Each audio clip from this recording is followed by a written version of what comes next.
morning guys, welcome to my channel Rider Nada Motor Diaries. This is day 2 and even today we will be exploring a couple of places, but to begin with we'll first go to Murud Janjira, and being Sunday I guess it will be more crowded, so let's go there, get the ticket and explore the fort. And meanwhile I have had a word with the owner of this hotel to keep my luggages here so that I don't need to carry it with me along to the fort.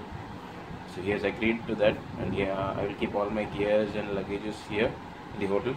I'll explore the Murud Janjira, come back and get all my gears and then continue my journey.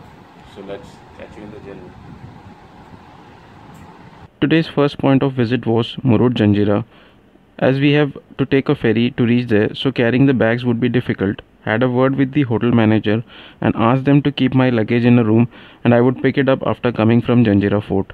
A day prior he said that try to go as early as possible as there will be a huge line for tickets. Also it is Sunday, so the rush will be more. I managed to reach there around 8:45 am only to find the counter hasn't opened yet and I was the second person there to get the tickets. There are 2 or 3 ports from where you can get a ferry. I went to the Khora Bandar. Here the parking is free as of now.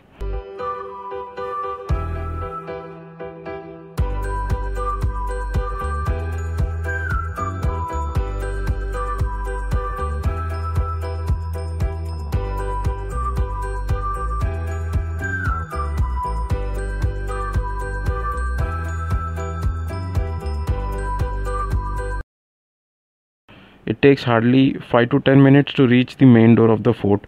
Once you reach closer, we need to shift from a ferry to a small boat which will take you to the steps of the fort.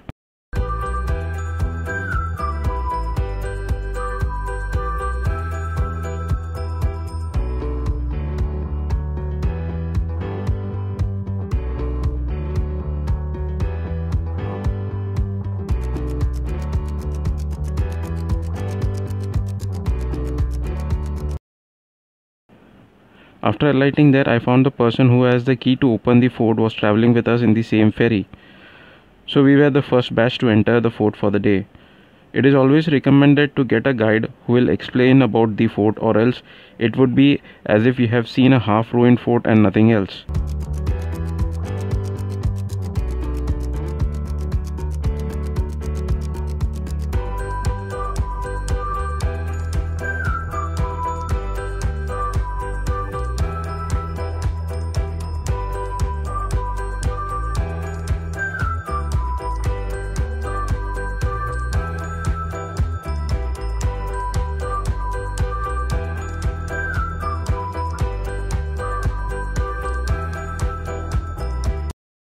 Knowing about its history will make you enjoy the travel. We went through that place for an hour and the guide explained very well about the history of the fort. It was fascinating to hear about it. Another fort called as Kasa Fort, which is known as Padmadurg, is at a distance from this fort, which was being built to capture Janjira but was never completed, and Janjira Fort remained as a fort that was never conquered by other.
Came back, took my bags and headed ahead.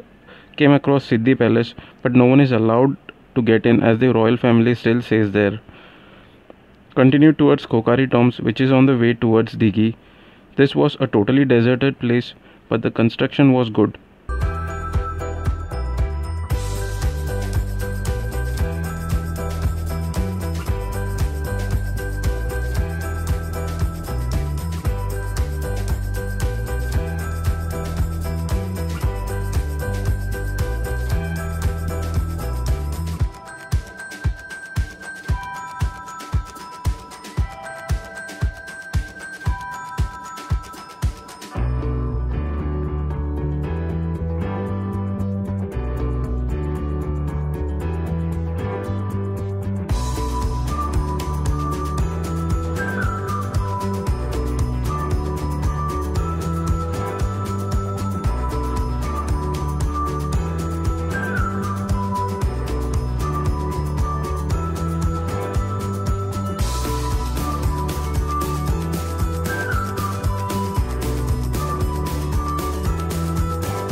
After this, reached Diggy Port to take my Himalayan for its first ferry ride.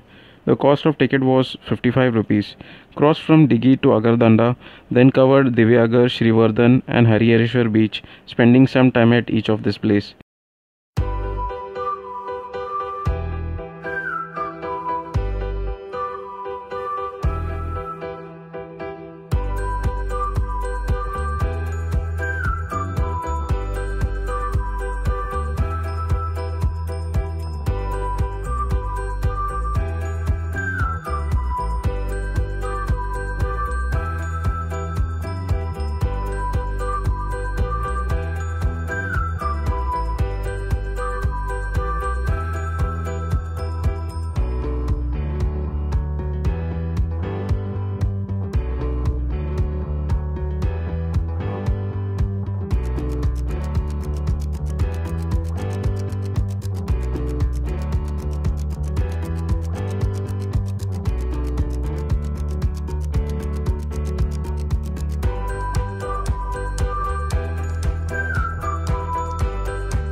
Right now I'm in Divyagar Beach.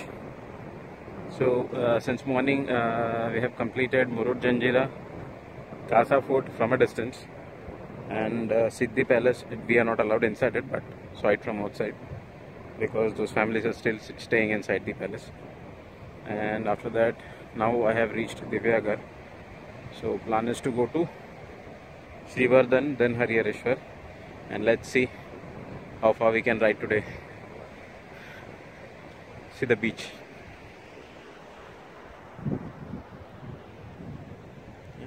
No public at all, no public. You can see in Mumbai you won't find such kind of a beach. Either it will be covered with a lot of people or garbage. Here there is very few garbage. It's not like that there is no garbage here. There are little bit of garbage, but the beach is almost clean and crowdless. And today is Sunday. Even then, there is not much crowd here. You can camp there behind if you want. You can set up the barbecue. You can enjoy if you come with your friends, especially not solo. Okay, right towards Srivathan now.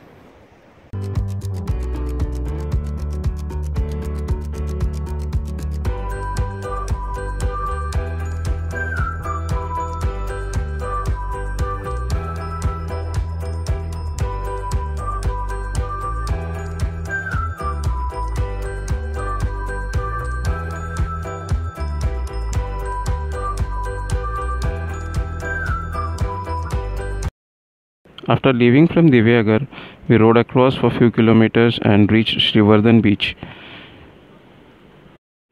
At the entrance there were a few hawkers. When we walked past through them and entered the Srivathan Beach, we could see many people around here. There were some adventure activities going on. Spent some time there and finally left for our next stop, Haryareshwar Beach.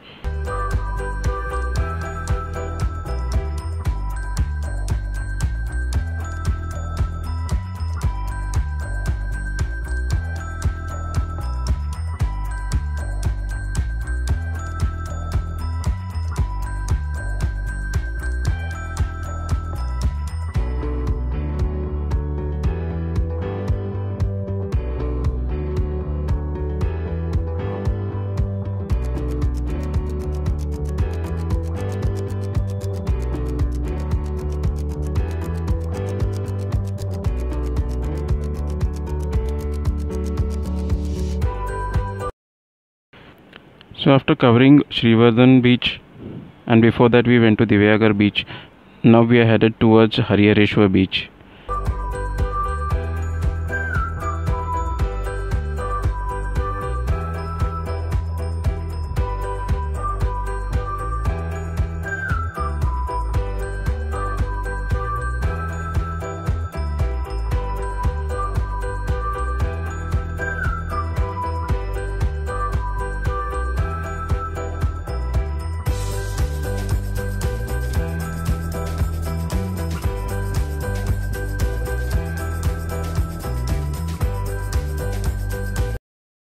The road which leads to Haryareshwa Beach was too good, as the final few meters was running through a small narrow lane and it has trees on both the sides.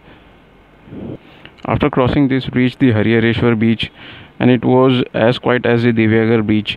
As in the last Srivathan Beach, we could see few people and some activities going on, but this was calm and quiet and beautiful. So again spent some time here, sat looking at the sea, and finally left.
As per plan, I had to reach near Vancouver Fort area and find an accommodation for the day and explore the fort next morning.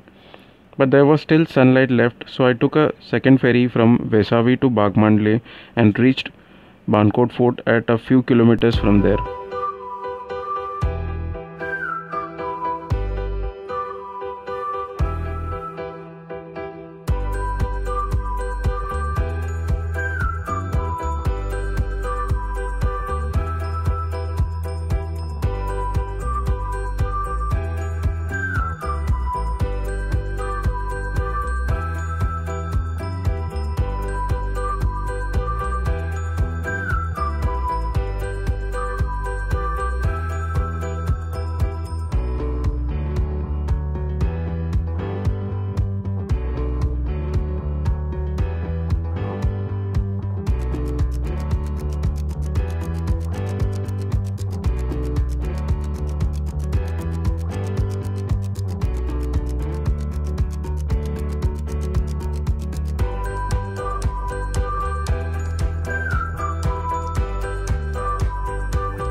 Some work was going on in the fort, so there was no tourist.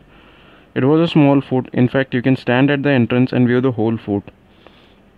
Even if you choose to walk around it, it will take not more than 5 minutes to do so. By the time it was dark now and there was no accommodation around the place, so started to ride towards Kelshi with an expectation to find a room there. Though I was not sure there will be hotels for stay. Riding solo after sunset, and that too in interior Konkan, is a scary thing, as there will be no one around, all villages will be at a distance, no street lights, and then thoughts like what will happen if there is an issue with the bike, and what sound was that, is someone following me, etc. starts coming in your mind. Naturally you will be a bit nervous. These places won't have net, so no maps, and after dark it will be difficult to find someone to ask for directions. At one point I missed the route, but luckily found few people who were walking on the road. Each passing kilometer was like it's taking an hour. But the road was good and I was riding at a constant speed. While trying to concentrate only on ride, I found something sitting on the road from a distance. It had long hairs over its body. There was a sudden fear that it would increase in size and pounce on me, as I had heard several witch stories when I was in Konkan during my college days. It may sound funny, but the situation was as such. But I didn't slow the bike, and neither the black thing which was on the road moved from the road. Went past through it, and I didn't stop, and luckily reached Kelshi in some time.